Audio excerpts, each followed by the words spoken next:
Hello and welcome to the show. Now, you know that the last couple of months, perhaps a year, I'm not sure, Professor Noakes was on the show, and ever since that day, I've been bombarded with questions which I cannot answer. So the next step was to invite him back, catch up again with him. There's been some issues going on in his life with regards to the hearings and stuff like that. People are asking those questions. They're asking more and more questions, and I think that's all good. But let's find out how that's been going with him. Professor, welcome. Thank you so much. Privileged to be here. Thank you, Faizal. It's been a while since you've been there, and we sort of left you because we knew things were happening and a lot of things were happening in your life that perhaps promoted your diet, in my view. They say that there's no such thing as bad publicity. So it's all good in the end of the day. So we're hoping that that's what's happened on your side. Well, I think so, yes. You know, the problem for the opposition was that they accused me of giving unconventional advice, and then that opened up the question of what is conventional advice and what is unconventional advice. And after 10 days, I finally got onto the stand and I spoke for 5.5 days. 5.5 days? 5.5 days, 900 slides, and about 35 hours of testimony. Okay, can we put that into our 25 minutes? Because it's quite a bit that needs to go on there. Absolutely. Well, I covered at least 10 different topics. And at the end of the day, I felt, well, I finally set down in stone the low carbohydrate arguments. And the fact that there is utterly no evidence, there's no scientific basis for the prescription of this high carbohydrate diet, which begins in 1977. Yes. And since we discussed it a year ago, there are 2 major publications which have come out to show that there was no evidence. We should never have changed in 1977, and that is the cause of our ill health now, is because there was no scientific basis for the diet that we're prescribing for all our patients. That's interesting. I'll remember that date because it was the year that I was born, so I'm going to remember that one. Professor, it's been a long road for you, and I think that people have now started understanding the diet. They're understanding the issues around diabetes and being predisposed to diabetes and all those things. And people, they've been watching the YouTube clips. They've been following what's going on in the papers. I have certain questions around all of that. So but before we get there, let's just talk about the diet for 1 minute. Can we just rehash what the diet's about again? What's the key principles? So for those that have not caught up with that, they do understand. So the key principle is that many of us have a condition called insulin resistance. And insulin resistance is the substrate for all the chronic diseases that we currently express. Diabetes, obesity, heart disease, perhaps cancer, and perhaps dementia. They're actually symptoms of an underlying problem, which is insulin resistance. Now, if you're insulin resistant, it's fine as long as you don't eat too much carbohydrate. But carbohydrates then converts insulin resistance into hypertension, diabetes, obesity, perhaps cancer, perhaps dementia. So the key is to restrict the amount of carbohydrates in proportion to how able your body is to cope with those carbohydrates. So I'm profoundly insulin resistant. I have type 2 diabetes. I may only eat 25 grams of carbohydrate per day, or else I'm damaging myself, and I will die with one of those 5 complications, any of them, if I eat too much carbohydrate. If, on the other hand, you're moderately carbohydrate intolerant, you can have more carbohydrates, or if you're completely tolerant, which is like 5% of the population, then you can eat your carbohydrates. So the key is... And you'll be totally fine. And you'll be totally fine, but that's 5% of the population. Right. For the rest of us, at least 65-70% of the population, we have to restrict the carbohydrates a little bit or a lot. So we've produced the book Real Meal Revolution. It has a green list, and the green list is all the real foods that are not processed, and as soon as a food becomes processed, they add sugar, and that of course increases your carbohydrate intake. So it's the real foods that come directly from the farm. That's the foods we should be eating. When you say that, as you've said it now, I think that the world would say, well, that's where we're supposed to be going. But when you say that within the context of consumerism and manufacturing, and you're talking about economy and all that kind of thing, those people will be saying that's not where we should be going because of business interest. And perhaps that's something we can touch on down the line. I want to catch up with your journey. The last year, there's been a lot happening. We've been following the hearing. People have been saying things. I believe personally that it's been a good thing on the branding side, like I've mentioned. Has the interest in the so-called Banting diet, I know that you said in the past it's not purely Banting, but it's a huge component of Banting. Do you believe the interest has increased? There's testimonials on the road. People are talking to me. People are talking to you. How's that been going? I think it's huge. I think the change has been dramatic. 2 years ago, no one knew what the word Banting meant. And so for the penetration has been dramatic. And we estimate between 2 to 3 million South Africans. I thought it was an exercise. So. We estimate that between 2 to 3 million people are Banting. The book has sold 250,000 copies in South Africa. That's huge, especially for the South African market. It's massive. And the book is now published overseas and it's selling pretty well, not as well as in this country, but nevertheless well. Now, the impact has been huge, and I think people just don't understand. There's a Banting Facebook in Cape Town, 170,000 members. Now, you tell me another diet. There's no 170,000 members of the healthy, moderate diet. That doesn't have it because it doesn't work. Correct. And that's the difference. So people are obviously saying that this worked. People that's on it says it's worked. People that are not sure about it are not sure about it, but they haven't tried it. But are you saying a big percentage of people that have tried it are saying that it works? Well, I never get anyone write to me and say your diet doesn't work. They say, well, I didn't comply to the diet, it didn't work. What's really interesting, on the front cover of the Time newspaper in London today, 120,000 diabetics in Britain signed up for a program in which they followed the Banting diet. They did not follow the conventional advice because they were fed up, because the conventional advice for diabetes doesn't work, it makes you sick. And they reported their results were absolutely astonishing. The majority improved on the Banting type diet. And this is in complete contradiction to what the advice that they're given by the medical profession. So this is the revolt that is happening out there. And thank goodness for the social media and programs like this, that we can get the message out. Great. That people really have to go on the internet and they have to follow people like myself and many other people who are promoting this diet. And then they can see, my gosh, people are getting better. Correct. Excuse pun, but you are going against the grain, as we would say. Effectively, do you not think that that's the problem? Is that not a human condition to have that problem? So this means that everyone is sort of used to a certain philosophy and ideology, and they're trained in a certain way, and there somebody comes along and says it was not that.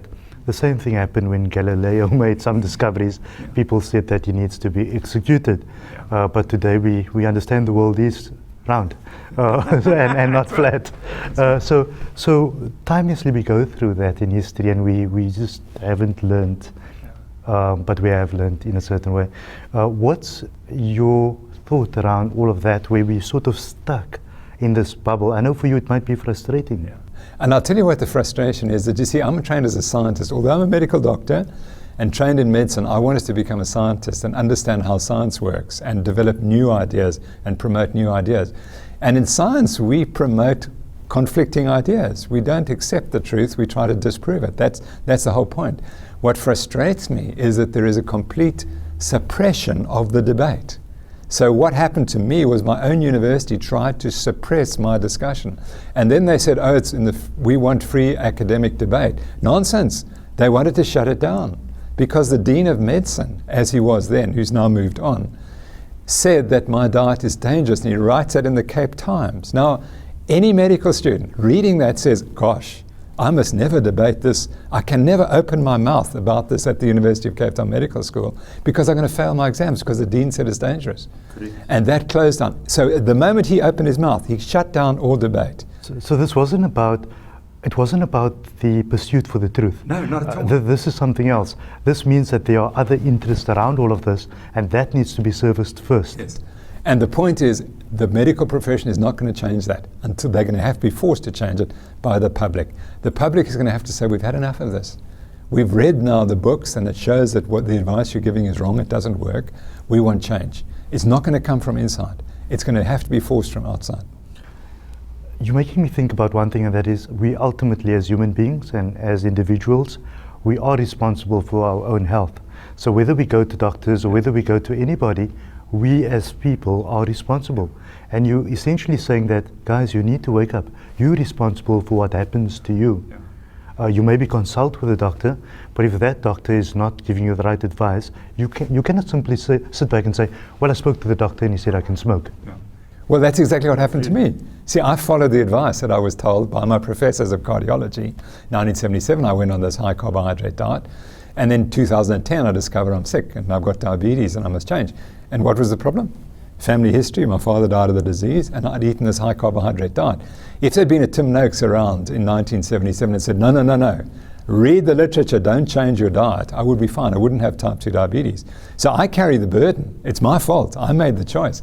And what we're realizing is that there are the old medicine was the anointed, the power of the anointed. You went to the professor and the professor said, you will do this, you will do that, you will do the other thing, and you will come and see me in a week's time or a month's time. That's gone. That's history. Now we talk about the power of the crowds or the wisdom of the crowds. And each individual now is in charge. And the doctor is the consultant. We go along and we say, listen, doc, this is my results, this is my blood sugars, this is what my insulin is doing. What do you think we should do? And then he'll say, gosh, that's really interesting, looking at those data. I think together we should decide we should do these things. We can do this, we can do that, we can do the other thing. What do you think? The patient must control everything now. That's the key. And you can't come to your grave and say, gosh, I listened to these people and they gave me the wrong advice. I'm sorry. There's no recourse at that point. And that's and that's the beauty of the internet and social media. It's completely changed everything. Correct, yes. So we have basic issues going on where people are asking basic questions in terms of, for example, you talk a lot about meat, links between cancer and that sort of thing. Are there any evidences around all of those kind of things? That's a fantastic question, and it shows why we got nutrition all wrong. The problem is, if you want to prove that something causes cancer, you have to take a population of 40,000 people, you lock them up in a jail, and you put 20,000 on one side and 20,000 on the other, and you feed the one group meat and the other one you don't feed any meat. And 40 years later, you let them out and you examine them and you see who got cancer. Correct. It's impossible to do that. So what happened 30 years ago was the US government said, we can't afford those trials. We will do the second best type of trial. What we'll do is we'll look at those 40,000 people and we'll see who's eating meat today. And we'll follow them for 40 years and then we'll see what happens. So when you do that, when you take 40,000 people and you follow them for 40 years, at the end of the day, 6% will get colon cancer. And 5% of the people not eating meat will get colon cancer. And 6% eating meat will get colon cancer. And then they said, well, you see, it's the 1% difference is caused by eating meat. The problem is, in that study, those 40,000 people or the 20,000 who are eating meat do many different things. They smoke more. They're less physically active. They do other things. So there's a range of other variables that can affect that. Exactly right. So there'd be an odd causation of the research there. So absolutely. So it's very likely there was something else going on in that group. But the end result is that the difference was 1%, which means one case in 100. So even if meat was causing cancer, and we told the people, stop eating meat, the difference would be 6% would go down to 5%. We would save one person. The problem is when you take meat out of the diet, you replace it with something else. And you don't know what the effect of adding that other food in. For example, you eat grains. Now, grains might cause other problems. They might cause diabetes. They might cause obesity. They might cause dementia, and all those things. And the end result is it's not what you die from, it's when you die. We all have to die from something. We're going to have a heart attack, cancer, whatever. We all have to die. The question is when you die. And that's the question. And how you die. Exactly. And those meat studies, they don't look at mortality when you die. They look at the incidence of cancer, and they don't look at all the other conditions, you see. So effectively you are saying that you're not in agreement with the aspect that there's a direct link or that there's not substantive information to say that meat and cancer are linked in any way. No, not at all. So there is a possibility. What we next do is we have to do an intervention trial. We have to lock the people up in the jails if you want proof causation. And those studies have never been done, they never will be done. And anyway, cancer is a carbohydrate-driven disease. It is not driven by fat and protein. And therefore, it's very unlikely that meat is causing cancer. It's much more likely that it's preventing cancer. That's very interesting. Interesting dynamic, which I really never thought about. So we look at other aspects like you are going through this trial, and I'm calling it a trial, and a bit of a tribulation at the same time. And Well, it's meant to be a hearing, but it has turned out to be a trial. You're quite we've right. been watching it. It's been highly publicized one. It sort of think that you committed murder the way some of the media are portraying things, and I'm in disagreement with them personally. And my message to media is that if we do not know something, our cause is to find, like any other fraternity, what is happening before we make a judgment on that. And when someone puts down substantive evidence to say this is happening, then we need to look into that.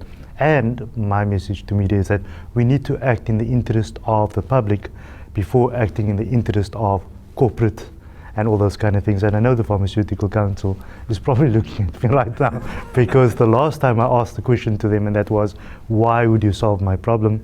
Because it would shut your warehouse down. And so they weren't too happy about that one. But that's what it is. Effectively, you see a host of professionals, other doctors, people that are training different medical fraternities, inside the fraternity itself. What are they saying? Are they still standing on the divide? I know that there's some that's sort of hardcore on this side and hardcore on that side. Are people crossing the floor slowly? Because people cross the floor on two things, and that's you've either proven yourself, one, or two, when the numbers get bigger on that side, they politically move over. So what's been happening there? They're moving. They're definitely moving. I think that many doctors are confused because this is not what they were taught, and they need information. And we've decided to set up our own website to specifically to educate doctors and show them this is the evidence, follow it, and this is how you adapt it. So the information to them is sort of very scientific, where the information to the public is sort of what they understand. And you're saying you set up a website to doctors so that they understand the science of what you're talking about. That's correct. Because we feel they do need to see that, and once they see it, they'll change. What's happening now is patients are coming in and then saying, I lost 50 kilograms on the Noakes diet and my diabetes is cured. And the doctor says, gosh, again, it happens every day. 2 days ago, a lady broke down and she cried on my shoulder. And she said, I'd lost 12 kilograms, my diabetes medication gone, my hypertension medication gone. So I said, what did your doctor say? He said, well, if it works for you, that's great. Which is fantastic, you see. Yeah, he's getting there. He's getting there, exactly. He might think, gosh, maybe all my hypertensive patients might benefit from this diet. But they'll get there. And I know that a lot of doctors have changed. So you're wishing for the day that the doctor like that would say, I prescribe for you, let me just shut this down, a Banting diet. Yeah. Because that would be... But that is going to come. Yes. And I think the medical students are also changing because they're much more media savvy. They're on Twitter and they follow me and they follow other people and they see all the evidence which accumulates day to day. And I've been watching your updates and retweeting them, and you'll probably be noticing that's been going on. Because I believe that society and the public is shackled in various realms, and that's from an economic point of view, from a health point of view, and there's a group of people around all of that controls all of those things. And the minute you go against that, we have a problem as we see today. How has this impacted on you in terms of your personal life? I know that you're very family oriented, you're retired, and you're writing your books and things that we are going to see shortly. How's it impacted on you? Well, I have a very, very strong family, and they're 100% behind me, and my wife is utterly astonishing. And she has never let this get us down. So we've just got stronger. And I think we're now in such a strong position that when the hearing ends, I think it's going to rule in our favor on everything. Because just to make the very, very simple point, on Twitter, I'm accused of giving disgraceful advice and so on. Especially to the baby and all of that. Yeah. But you see, the problem was, it was a we question. And I've been in the media for 40 years, answering questions. And there are two types of questions. There's an I question. I have diabetes, what must I do? That's an I question, and that's more dangerous. But if it's a we question, tell me, Dr. Noakes, there's so many diabetics in South Africa, what should they be doing? That's a we question, and I was asked a we question. And the rules for dietitians in South Africa, remember the dietitians brought the complaint against me. The rule says that if you're asked a we question in public, you may answer it without examining the patient. If you're asked an I question, you have to only answer it if a doctor has referred the patient. You may not answer it in public. Now that refers to dietitians. I think doctors are slightly different. But anyway, that is their ruling. So their own ruling did not allow them to bring the case against me. And so that it's going to fall down already on that. But I mean, there are a whole bunch of other things. Firstly, the lady never followed the advice. She said, she looked at it, and then 2 dietitians already told her that my advice was wrong. She said, well, gosh, I would never have followed that advice anyway. It's ridiculous. So this is a case where there's been absolutely no harm to anyone. But I suppose there's a group of people waiting for that kind of thing to happen, so that they can jump on this kind of thing and run with it and say, look what he's saying. And I suppose part of that is... It started 3 years ago, and we now know how it was planned. And it was planned by important people in this country. For 3 years, they were trying to get me, to shut me up. That was the key. And publicly humiliate me. There were two things in it. Of course. But you seem to have coped with that well. And I suppose that when one is standing in line of truth for anything, there's another energy that goes by that. And you know that this society and the world community needs to know what you're talking about. Exactly. They need to know the advice and they need to know the truth. So if you're going to sit back and take a bit of pressure for that, that's fine. Exactly. It's about the truth in the end of the day. I'm not the only one. There's a whole group of us throughout the world. I noticed on your Twitter there's a very sort of UK, USA medical fraternity that's agreeing and retweeting what you're saying. How's it been going abroad? Very, very well. You know, we had the Low-carb conference in February in Cape Town last year, and that group is very close-knit. We have about 15 or 20 people, doctors around the world, who are leading the campaign around the world. And a week ago, we produced a document in Britain on behalf of the National Obesity Forum, and it just said, the advice we're getting is completely wrong. These are the 10 things we have to do. And it caused a massive furor. It was on the front page of all the media in Britain. And the stodgy old people came out and said, they're cherry picking the evidence and so on and so forth. And we could just say, well, actually, they're speaking on behalf of industry, each one of them. And you can't listen to people who are influenced by industry. And they never attack the question. They always attack us as individuals. And that shows the weakness of their case. That's interesting because I always say that we need to discern and we need to be able to separate matters. And that's, for example, if we disagreed now about anything, we should have been able to sit and talk about it and have coffee afterwards. Exactly. But there tends to be a personal inclination when people feel that they are being defeated. So let's go for the next best thing, and that's to character assassinate. And I suppose that's what's going on there. Well, I was at a low-carb conference last week in Iceland, and they invited one of the ladies who kind of has a different opinion. Although she also agrees that she doesn't agree on everything. And she was allowed to speak, and afterwards we chatted, and she said, I sit on the other side of the fence. I said, that's fine. We want you to present that data. I said, I don't agree with you, and I think in time it'll prove wrong. But let's get out there and debate it. And we didn't castigate her. She's part of the family. She's out there. Let her say what she wants to say. It's interesting. So, a basic question. Someone like me, I'm trying to perhaps reduce that sugar, and I have been doing that. My teas have changed. I no longer take sugar and milk and those kind of things. I think you try some of my teas when you come here. Lovely tea, yeah. I thought that one was quite bitter, but in any case. So I would have 5 years ago, but since I haven't had sugar for 5 years, it's fantastic. Yeah. So what happens? You go to some function which you sort of invited all the time, and the way that people present cakes and chocolates, they always look divine. Yeah. Can one have a little bit? I'm hoping for that. Yeah, it depends how bad your sugar addiction is. So you must remember that sugar is as addictive as cocaine and heroin. And we don't recognize that because it's a freely available drug which we give to our children every day. And we have to understand. A freely available drug. Hope you guys heard that. People have to understand that. Yes. It acts on the same parts of the brain. It's equally. Yes, I get that. Yes. Yeah. So the question is, if you are not addicted, like my wife can eat 1 square of chocolate, and that's it. Fine. I can't. She doesn't need to go back to the dealer. Exactly. Yeah. Exactly. I can't. I'll finish the whole block. And if I were to, that's it. I need to live next to the dealer. It's there. It's there. So I cut all sugar 6 years ago, actually. Now it's 6 years. And I haven't had any sugar in 6 years. And when I look at something, I wouldn't even think about it. It's disgusting to me. I wouldn't want to touch it. I mean, so what you said is attractive. To me, it's disgusting. No, I can imagine. So they say it's in the eye of the beholder. But you know, the interesting thing, Professor, is that when I'm in Cape Town, I'm fine. And my business partner he's probably going to rattle my cage for this. So I go and stay with him. And they live on sugar. In actual fact, there's a sugar truck parked against their home, and they just pack it out from there all day long. Everything is sugar. For some reason, when I'm there in Durban, I suddenly, in 2 or 3 days' time, build up that attraction again. So I start going for 1 or 2 cakes, and then it's 3, 4, and then I've got to have it. By the time I get to Cape Town, I need to go for rehab again.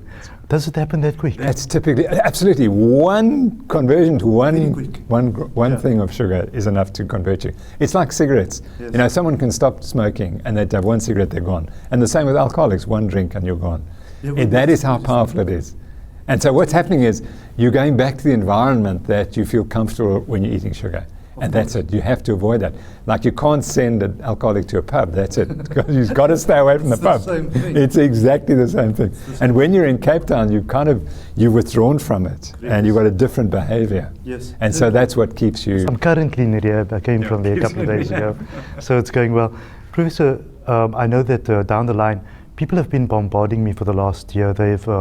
They're coming up to me at events, and I sometimes am scared because they ask me, what did he say about that? And so I've become a bit of an advocate for you, where I'm saying, but go to the YouTube channel, watch that episode, or come and collect a copy of it, you know, that sort of thing, just to help them along.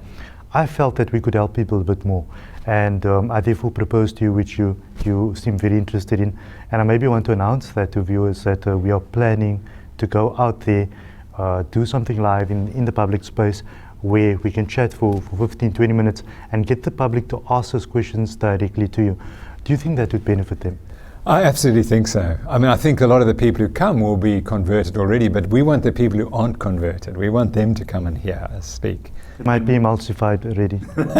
Exactly. Yes. And once they see the evidence, it's so overwhelming that we can convince them. You know, when the Real Meal Revolution came out, I've given 120 lectures on the topic to over 30,000 South Africans. I know what the people want and the questions they're asking. And why would there have been so much interest? No doctor in South Africa, no dietitian in the history of South African medicine has spoken so often to the public on a topic. And you have to ask why, because it's so interesting to people. Correct, yes. Going forward, I know that if we look at other nations like the USA, for example, I think it's common knowledge that people have become more obese over time. What's the trend in South Africa at the moment? Well, we're getting more obese, and we will until we reverse the diets. We have to change the food environment. It's the food environment. You see, what governments do and what politicians do is they say, you see, it's your fault that you're getting fat. We know that if you follow this advice, you won't get fat, and that's nonsense. It's the food environment. You cannot be thin in this food environment unless you're just genetically fortunate. You will become sugar addicted and you will overeat the calories. And that's the key. So what happens is we have a controller in the brain that determines how many calories we eat, and it's been hijacked by the foods that we're eating. They've been designed specifically to addict us. So we eat these addictive foods and we get fat, and then the diabetes appears and the cancer and the dementias. And so you have to change the food environment, and that's difficult because there's a lot of money involved in that. Correct. You speak about that change, and I think that's the big thing for people and members of the public. It's about that change. It's about crossing that bridge to say that I want to effect that change and to get them to that point. And many people say, but I think that some people disagree because they don't want to be part of that change, or they don't see things changing. For those that have changed, you're saying that there has been major results. Is there perhaps a line in between where people can transition in stages? So we look at the Real Meal Revolution, and it's become a Bible to some people to say that you need to follow tenet number 1 and 2, and this is the 5th commandment. Yeah. And if you don't, that will happen, kind of thing. But is there a transitionary phase for people that say, can I move slowly across? Because that's human nature. Let me say that what we realize now is the Real Meal Revolution hit the higher socioeconomic classes, so they got it all. Or at least they've got the evidence and they can go on the internet.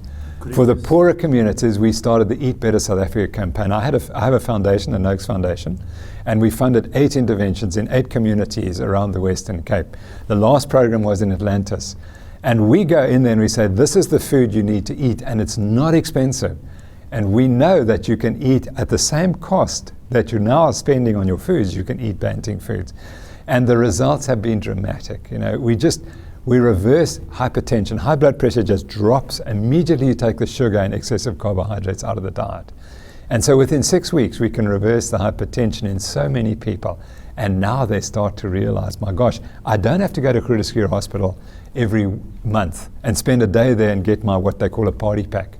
For treating a condition that's not, it might help keep my blood pressure down, but in the long term it's not really helping me because I still have to go there, I have to spend the money to get there, I have to take a day out of work. If my blood pressure is normal and I don't even have medication, I don't have to do that. The economic benefits are huge. And what I realized looking at these poor communities is that we are spending so much money on the pharmacological management of the diseases that are being caused by bad diets. And so we're robbing those communities of income and finances. If we would just get the diet right, then that money, which is now not going to pay for drugs which don't really make a difference, we could then put that back in the community. And that's the message we're trying to get out. I normally ask this last question on the flip side, but I'm going to flip the question. I would have normally asked you, the people that support you, what's your message to them? But I'm not gonna, because your message to them, I know what that's going to be, and they probably they got the benefits of what they've decided. But what's your message to people that are still saying this man is talking nonsense? Well, I would say let me talk to you, let me show you the evidence and read it. The scientific evidence is absolutely clear. In 1977, when we changed our diet, when the obesity diabetes epidemic began, we now have a bunch of randomized controlled trials. We have 44 trials showing that this diet outperforms the conventional diet for the reversal of obesity. We now know that heart disease is caused by abnormalities in the liver on the basis of a high carbohydrate diet. So what happens, you eat a high carbohydrate diet and you're insulin resistant, you store fat in the liver. The fatty liver then starts to churn out the wrong types of cholesterol, and that then damages your arteries. So what we used to say is the diet heart hypothesis, eating fat in the diet causes heart disease, is not. It's the diet liver heart hypothesis. And the liver disease is caused by carbohydrates. So we can now reverse and say, okay guys, we got it completely wrong. It wasn't the fat that was killing us, it was the carbohydrate. And that evidence is abundantly clear now. It will only become apparent and taught in 5 to 10 years' time. But every person got to ask the question, are you lean? Are you insulin sensitive? Fine, eat what you like. If you're not, you better find out. Because I can tell you, if you come to my age at 60 and I'm now 66, but discover at 60 you've got diabetes, which you never had to have. With an insulin roll, as you call it. That's right. Yeah. You didn't have to have that. If you just change your diet. And one of the great successes of the real meal revolution was we said, it's not your fault. It's the food choices. And if you just change the food choices, you'll be fine. I think that's an interesting, I think that's something for everyone to think about. And I think that if people think that they are going to sit in a group and bang you for what's happening, they need to understand that what you're saying affects them individually, and it's going to be an individual choice in the end of the day. Professor Tim, it's been nice having you. I want to continue catching up with you because I know that after this one, there'll be more and more questions, but I'm happy to see. And I didn't want to bother you in the last couple of months because I've been just watching the press and seeing that you're going through all of that. But it doesn't seem to have fazed you at all. No, the truth will remain the truth, I suppose. Yeah. And it's about that. Yeah. Exactly. And that I'm so proud to have been able to lead the charge in South Africa. I know after my death, people will say, but why did we ever think the opposite? So that's fine. But, You've chosen where you want that statue of yours to be. Outside UCT, perhaps. So, Professor Tim, it's been nice having you. Thanks, Faizal. Professor Tim Noakes, again, going against the grain. I remember at one point he said it was about challenging beliefs, and I think it's all about that. He seems to have made it very well on the other side of the hearing. Many people have been asking me that question, what's happening, has he made it out? That sort of thing. I think he has made it out. The question now is, will you make it out? Until next time, goodbye.